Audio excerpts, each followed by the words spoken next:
Hello everybody, Reggie Time here, and we're going to be looking at some hands I played on the 50NL full ring anti-game streets on GG. And before you turn off, there's about 9 pots we're going to show. Um, some of them are absolutely massive, and also there's a couple of really, like, in my opinion, mind-bending spots where I got to rivers. I was like, well, now what? Because lots of money was in the pot, and there was still lots of money behind. So hopefully you guys will stick around and watch that. It shouldn't be as long a video as usual. It can't be because it's school holidays or college holidays. So my work is busier during those times, hence it taking until Friday for me to get this video out. Next week, I don't know if I'm going to have time to make any videos. I'll probably find time somewhere, but what type of videos will be, I don't know yet. But please hit the like, comment, and all those things on this video because it's very much appreciated. So because we don't have much time, let's get stuck straight into the hands, and we'll do a little review of the week to date at the end, and then last month, etc. Just to catch everybody up. So here let's say we're playing the ante game for ring. Everyone antes half a blind before, so it's a big ante. At full table, there's 4.5 blinds just in antes pre-flop, and then there's the small and big blinds. So at full table, there's 6 bigs in before um, anyone takes an action, as we can see here. We have the aces. We raised to 5 big blinds. This was early. I've done not a lot, but a little bit of study on 6 max plus anti ranges on GTO Wizard. I'd prefer to do the full ring ones, but I don't have the subscription that allows that. But it's given me a few ideas about what sort of sizes we should be looking at and what our ranges should look like, what our 3-bet sizes should look like versus a standard open, etc. There's loads of things I can get into, but I don't think we're going to have time today. But anyway, we've opened 5 here under the gun. This should probably be 5.5 or 6, but no big deal. We get 3-bet. This one's going to be a quick one, by the way. 4-bet size here from us. His 3-bet should be around 18, according to the wizard. And our 4-bet now should be up to, I think, somewhere around 50, I think. It's bonkers. 40 odd. We do go 50. He goes all in. We call, whatever. We run it twice. Trust me, they're all a lot more interesting. This is the least interesting hand. Maybe there's another one that's... No, this is literally the least interesting hand. Don't worry, they're not all going to be aces versus kings, but it was a 500 big blind pot at top of buy-in range, and I won both of them, and it was a very pleasing start to my adventure in these games. Kings, trust me, I promise you, it's not all going to be aces and kings. They're all done chronologically, and these are just how the hands came out. So we've got a 6 now with the kings. That'll be because this guy's posted. Otherwise, it would have been 5 or 5.5. I was playing this hand today. I think I'd probably make this 7 with the post in there. We get 3-bet by this guy, and he's been very, very, very active.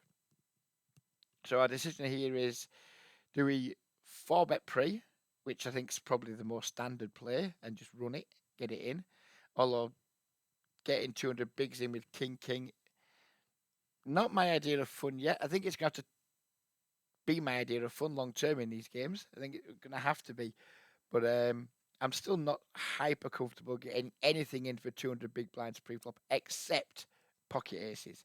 But I'm sure I'll soon come round to that idea. I did flat here, but not because I didn't want to get them in pre. It's because this guy was like, he seemed like he was just being hyper aggro in all spots for the games. I mean, it's only 17 hands, but he's playing 47-29 in a full ring game, which is just absurd. And then he's just keeping the pressure up post flop. So I decided to set a little trap here. We check. He bets half pot. We could check raise here, I suppose, but like I say, it was just being like, it seemed like it being hyper aggro right down the streets. And I just decided I was just going to call this guy down, and just hope an ace didn't come, because that was the only thing that would have like dissuaded me not to commit all the chips. So he just goes bet, shove, and this board runs out relatively clean. For kings, we're just not going to fold them. Do we call? complete brick. Check. He bets half pot again. Again, no real reason to raise. Yeah, if an ace comes on the river and he jams, it's going to be very uncomfortable. But I mean, how often is that going to happen? If he's got an ace, there's only 3 left in the deck. So he's got very, very, very little equity. If he doesn't have an ace, then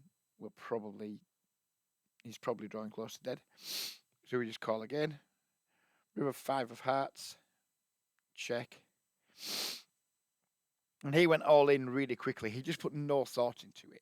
He just like a snap jam.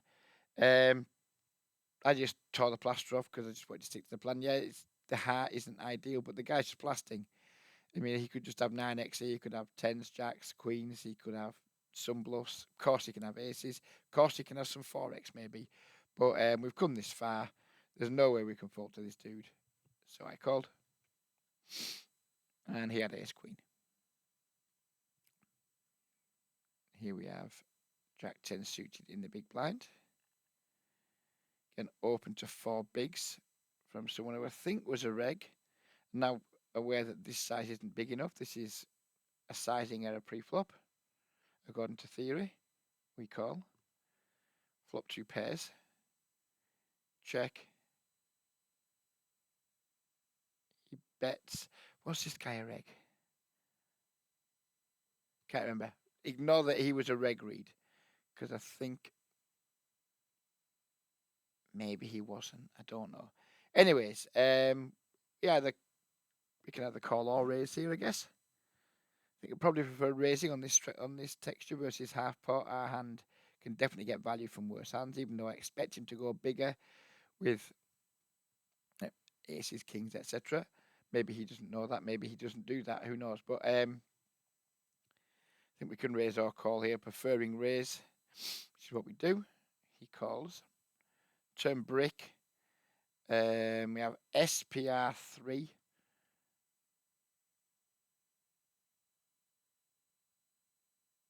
Yeah, this guy, he might not have been a reg, actually. He may have been a sort of aggro fish type.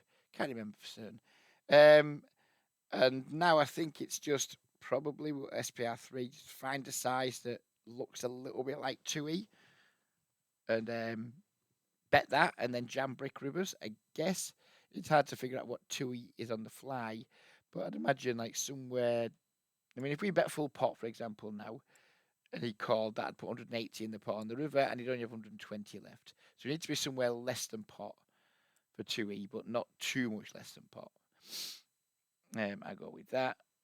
He calls. And as you can see, that 2E size isn't quite right now because we're only left with with 2/3 pot on the river. And on the previous street, we went bigger than 2/3 pot. So we went a tiny bit too big, but no big deal. And then we get this awful river. And I was just like, now what? I literally didn't know what to do. But like right in the time bank, I was like, well, we obviously now lose to aces, kings, queens. But he has like infinite draws available to him. You can imagine diamonds, king, queen, maybe backdoor hearts, 8, 9, ace, queen, ace, king, maybe, although it seems pretty unlikely. But there's that loads of draws available. And eventually, I almost timed out and decided that if I'm going to put all the money in here, then check calling is going to be a better way of doing it than betting because betting just doesn't really achieve very much. Maybe it gets calls from like really stubborn king jacks and queen jacks, but that seems pretty unlikely when you're ripping 121 bigs on the river that top pair's going to call here. Maybe it does, but seems unlikely. Seems way more likely if we check that all the draws that you can have would try and bluff the river. So I came down on check, but I wasn't happy about any of it. Do I think aces finds a thin jam here? Maybe sometimes. Why wouldn't it? So we did check. Will unfortunately checked back, and we won the pot against ace queen. Do not remember this one. We open button. This is probably okay at this size, given there's only 2 players in the pot, but I don't know for certain. Maybe bigger still. They get called. Flop ourselves 2 pairs. This guy's obviously a fish. Not because of the stats, just because of his stack depth. He's buying into a 200 big blind max buy-in game for 80 big blinds. We just go full pot here. Just trying to like max exploit a fish, I guess. Just grow the pot as quickly as possible before the board runs out bad for us. Check raises. I guess we're just going to be all in. Yeah. And here, Queen 8. So even though that's a relatively small pot, it's still 180 big, it's still 170 big blind pot. It just feels small in the context of the games we're in. But in a normal 15-0 game, you'd be like, oh, that was a nice pot to win. In this, you're like, oh, that was a small pot, but we'll take it. Here we have the Jack 10 of clubs. Right, this still must have been pre my study, because there's not a chance I would use this size now. How many's in the pot? There's 2 people missing. So this would probably be like 5, I think I'd go here. Call. Flop. A good shot and a backdoor flush draw. Check. I guess we can check here. Got this like really like whopper guy behind us over a small sample. But I also guess we can bet and bet small, because like checking and facing like a pot size bet from this guy would be a bit uncomfortable. We'd obviously not be folding, but be a bit uncomfortable. Again, I don't really mind which way we go here. We elected to go bet, call. Turn the absolute nuts, which is nice. And all of a sudden now we've got a lot of money to get in. We've got the nuts, and we've got an SPR of 6 with this guy, and more than 6 with this guy. So we can't just bet pot here, for example. We need to consider checking to go for a check raise or an overbet. I think either of those things is fine. And given we've got potentially, well, one definite fish, and this guy maybe he could be a fish. Look at these stats. It's way too loose for full ring, but it's a small sample. I think probably prefer going with overbet. I mean, there's all sorts of stuff out there I can call. There's pocket fours that didn't check raise. All 2 pairs, including the ace, maybe even king queen, etc. Well, definitely king queen. So I think I prefer overbet, which is what we did. I have no idea if that's the correct size or not in order to get us all in. If we want to be. It was a bit more than 2E by the look of things. I guess there's area for a 2E type size. Then we get this river. We're playing against a guy who's like 83 VPIP. I still think we have a value hand here. Yeah, we now lose to ace, queen, king, queen, and we were always losing to pocket. Well, we were always losing to pocket four. Sorry. I mean, we just jam. I think we've got pot size bet left, or virtually a pot size bet, and I think there's just hands we can get called by. I mean, does ace king exist? Maybe. I don't know now, actually. Would I check fold this ever? No, not check folding. Maybe just block. I remember I went all in at the time, and I think now maybe blocks the right play on this board pairing run out. But maybe we're about to lose this hand, by the way. Maybe I'm being result orientated. Maybe it's just a jam. Anyway, I did jam. Villain called, and he ran into a backdoor 2 pair. Backdoor board, sorry. Ace king here. Open by 28-12. I'm on the fence on what to do against these types of players. How wide do we go 3-betting? Because obviously, in theory, this hand's a 3-bet. But against someone playing 28-12, who is probably doing a fair bit of open limping, we would imagine. Like 26-11, yeah, he's definitely doing some open limping. How wide do we go with our 3-bet? And this is still going to make it in there. But how wide do we 3-bet these people who clearly have limp strategies? So when they do raise, their ranges are going to be far more condensed to just fucking good hands. I mean, this is a no-brainer. It's still a 3-bet, but if we had King 10 suited here, for example, if we had 5-4 suited, all hands that just won a 3-bet at some frequency, how wide do you go with it? Because you're just going to face more 4-bet than theory. So, like, which hands do we lob off our 3-betting range? Some I'm going to try and look into and hopefully talk to some people about. Anyway, we do go with the 3-bet. We get the cold 4-bet from someone playing 29/4. This is fucking terrifying. I mean, this is just always going to be an incredibly good hand, and I'm just ready to muck my ace king.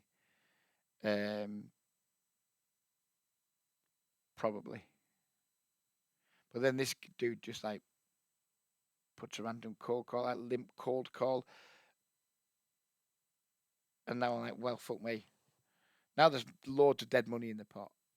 I mean, this is a terrifying range. Absolutely terrifying. It's gone open, limp open, 3-bet to 20 bigs, 21 bigs, cold 4. This is just nutted. And I was going to fold this without even thinking twice about it. But then this guy snap called. I was like, well, fucking hell, dead money, LOL, etc. So I just ripped. This guy went deep, deep, deep in the tank. I actually thought I was going to get a fold at one point, even though he only had like 60 odd bigs behind. He was massively in the tank, clearly thinking about folding his hand. But he did eventually come along with the call. Run out bricks for us, which is bad. And he had 2 kings. This dude had the 9-8. And this guy was genuinely in the tank. I think he was genuinely considering folding his hand. But he didn't in the end. Of course, he shouldn't fold it. And this guy was annoying because had he not done that, I would have lost 21 big blinds. Instead, lost a big one. King, queen suited. We open, this must be my post mini study session. We open 5.5x. We get a call. We flop ourselves a king. This guy's probably some kind of shit reg. 24-13. We elect to c-bet this time. Not sure why, but we did. He calls. Turn 2 pairs. And do we want to go Geo here? I think we probably do. What would Geo be? Be like 1.5 pots maybe. If we bet, say we bet 50, he calls. That'd put 136 in the middle. It'd leave us with 136. I know Geo is more than 50. So maybe we go like 60 big, something like that. Do we? No, maybe if you want to go Geo, it's going to be less than. It's going to be like 1. No, it's going to be some sort of overbet that isn't huge. I decided not to go Geo. This is strange to me. I don't know why I've done this. This doesn't make a lot of sense. Yeah, I don't like what we've done here.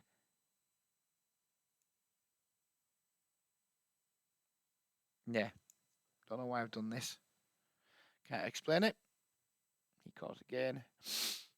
River 10. And I guess we just bet again for value. Not very much we lose to. Ace Jack, particularly of spades and diamonds, I guess. And I guess some oddly played sets. Well, not oddly played, but I guess some slow played sets. I guess we go for value again here. That says it's pretty big. I don't know how big, maybe getting towards pot. So I check. What are you doing here, Reg? This is me just being a fucking pansy, I think. Unless I had reason to think this guy was out of line on rivers, which I don't think I would have had, to be honest. He just bet, we obviously call. And he had king 10. Yeah, I'm not sure about that line there. I think out of position, I'm not comfortable doing the overbet turn thing. It's something that just feels uncomfortable to me. So then I guess because we've gone like less than pot, I guess then we do have some checks on some rivers mid. There'll be some shit logic in my brain that was going around that will try and justify what I'm doing when ultimately it's born out of not enjoying overbetting out of position. I think it just looks too strong. People just overfold too much versus it, and we don't really want that when we've got two pairs, etc. It's a smart enough to study, like when to overbet turns out of position, because I'm not that comfortable with it 100 bigs deep. I'm very uncomfortable with it 200 bigs deep. So it's something I'm going to have to look into and get my head around a bit more. 8-9 suited. This is going to be the last hand of the video. We have an open to 3 big blinds, which we now know is just theoretically a very poor sizing. We elect to attack it because it's a sizing error pre-flop. And we have a good hand that probably plays well enough multi-way, but we'd rather get more heads up. He does call. Flop pretty well. We check. Probably just bet like 1/3 pot here. What we do. He check raises. I think his range for doing this is going to be not very strong, to be honest.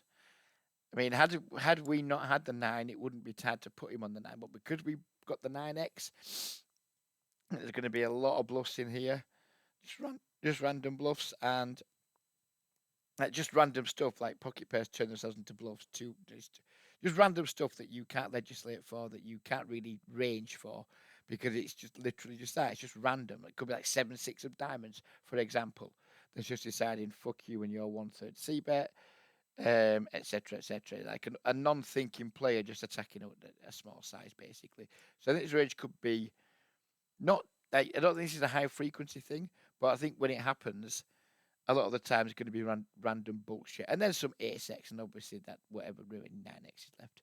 So I think against that range, we just have a clear call. Turn a boat. Our villain now bets half pot. And I think when he bets the turn, I think like his random air from the flop probably doesn't barrel very often when he meets call, but stuff will continue barreling. Maybe he's picked up a flush draw. Maybe he's got that 7-6 or that 10 jack that he was just punting and spewing with. I think there's a lot of ace-x and then obviously some 9x too. But basically, I still think he's drawing close to dead.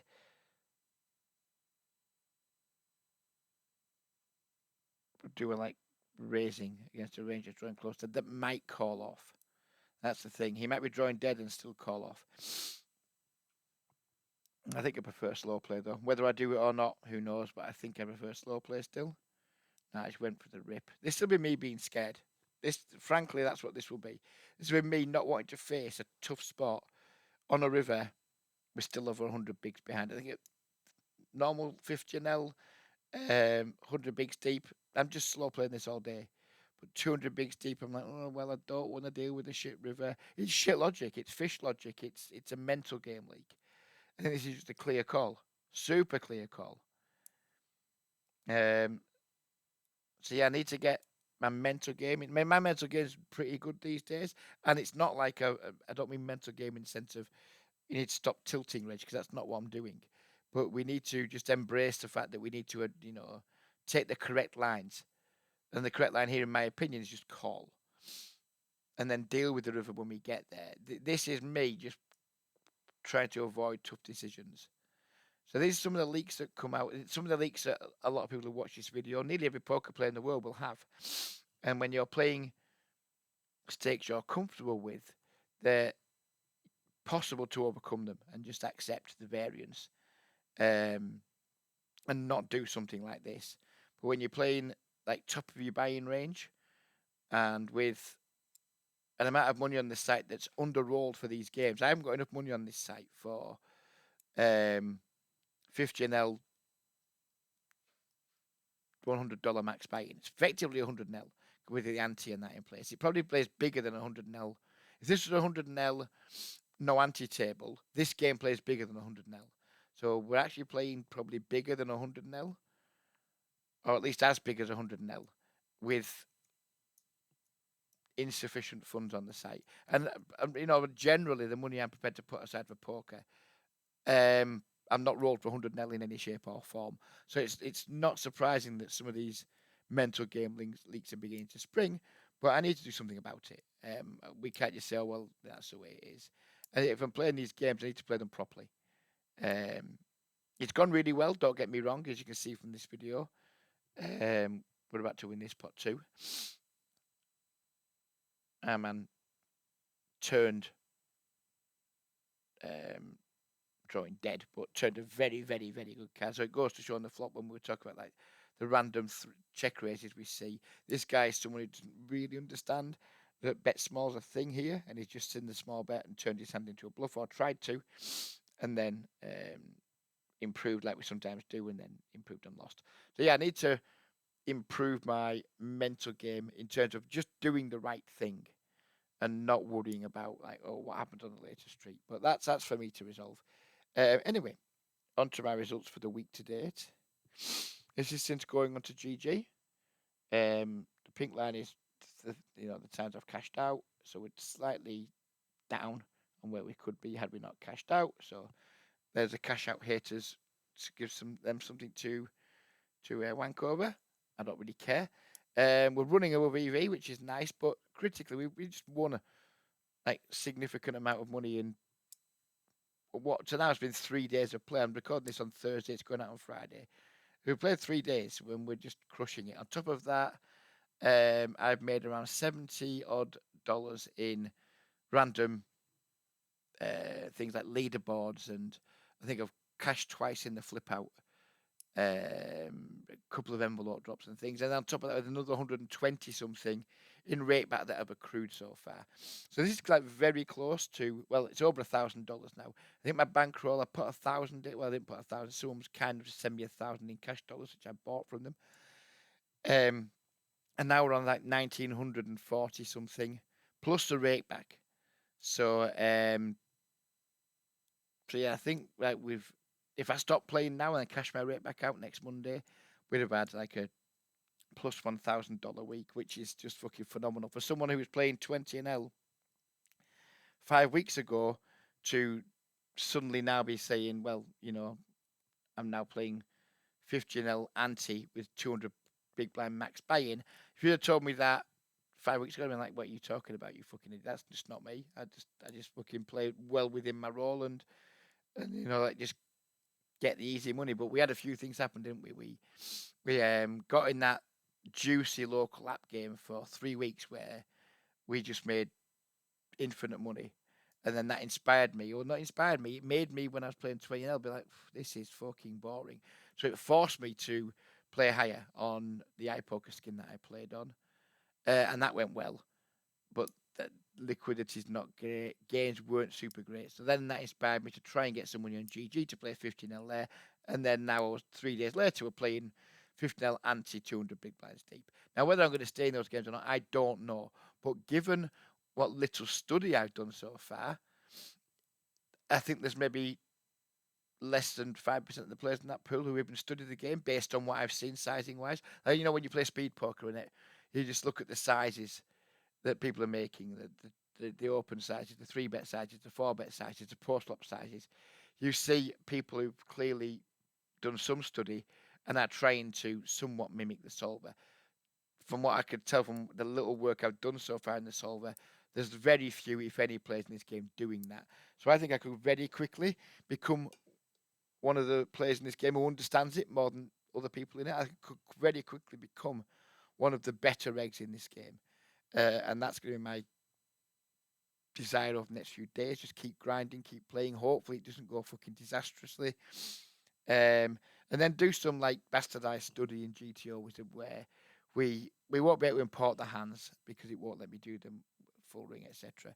But just treat them as if we're playing 6-max and anti games, etc. And just try and get a better idea for like how post flop works in these games, how pre-flop works with our 3-bet and 4-bet sizings, etc. What ranges we're using.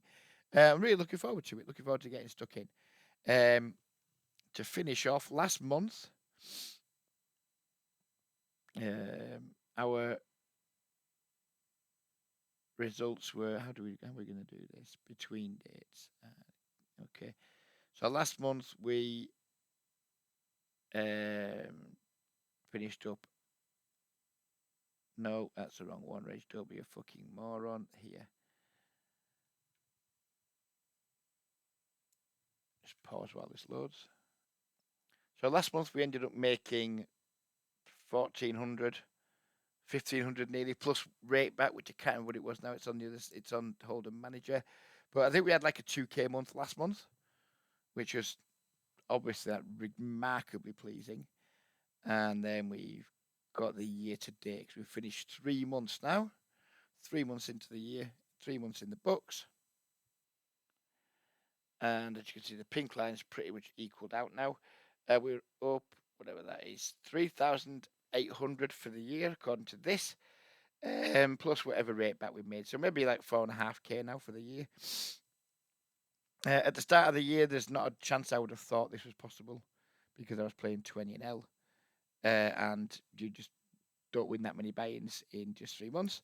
So obviously, I'm absolutely delighted with where I'm at. I'll be due a crash at some point in terms of like just getting kicked in the ass with variance, not just at the tables, but also with variance in my play, variance in mental game. It's bound to happen, but we're going to keep riding the crest of this wave as long as we can, and hopefully put ourselves in a position, bankroll wise, where when the bad shit starts to go down, we have given ourselves enough of a cushion where we don't have to start thinking about throwing the baby out with the bathwater, which I've done hundreds of times in the past, which is why I've always just been down at 20 nil, etc. Because I've kind of just been like, oh, didn't like that. Withdraw, Reg, withdraw. Go back, just roll yourself for the stakes that you're comfortable at. I've done that a million times. I'm going to try my best not to do that this time. I'm going to try and build like a proper bankroll on GG. Probably just withdraw my rate back every week for wages, if you will, because I think I'm probably going to be making like $200 a week in rate back probably while I'm in these games if I grind correctly, which is more than enough for me to meet the extra like income I need from poker, so I can focus on just growing the roll and just every Monday, right, cash my rate back, and just keep growing the roll. I'm a little bit worried about something Jusenberg said to me earlier in the week, where GG, like sometimes they'll start banning players for winning too much. I don't think that's going to be an issue for me. But if I do become one of the best players in the 50L double stack pools, and I do end up with quite a decent win over a big sample, that could be a concern. So part of me was kind of like, do I really want to keep a lot of money on there? But if they did kick me, they wouldn't save money because there's no way I'm cheating. They could just like look at my stats, look at how I play. I'm going to be so far from GTO in so many spots. They're never going to be able to accuse me of cheating. They're never going to be able to prove that I'm cheating because I'm not. So I imagine the first thing you would get would be a warning. I think it's because they don't let people switch in tables, which I was doing when I was playing six max because if they went bad, I was quitting. But at these full ring tables, I'm just not bothered. I'm just loading six good tables at the start and then just like grinding them unless they break and then adding another one. So I doubt I'm going to come to the attention of them. But all these little paranoid thoughts, when things are going well and you're like, well, what can go wrong? And then you start getting paranoid about the things that can go wrong. That's one of the things that's in my mind that could go wrong, but it's probably a long way in the future and maybe never going to happen. So yeah, we're going to try and build like a proper role. We're going to try and get back to having a role on the clients like I used to have on a Triple Eight back in like 2010, 2011, when I had several $1,000s. I was playing 200 nil. I was slightly underrolled, and I took a little shot of 400 nil, stacked a reg and shit myself and never played it again. So we're going to try and get back to having that kind of role. Whether we achieve it or not, who knows? But you'll find out right here on YouTube with Reggie Time Poker. Right, I'm out of here. Like I said, next week, I don't know what videos are going to be because it's probably going to be. I'll find some point. There'll be some afternoon where I can do something, but I don't know what day it'll be, and it'll probably be something like this again. But for now, I'm out of here. I'll catch you all whenever. Take care and bye bye for now.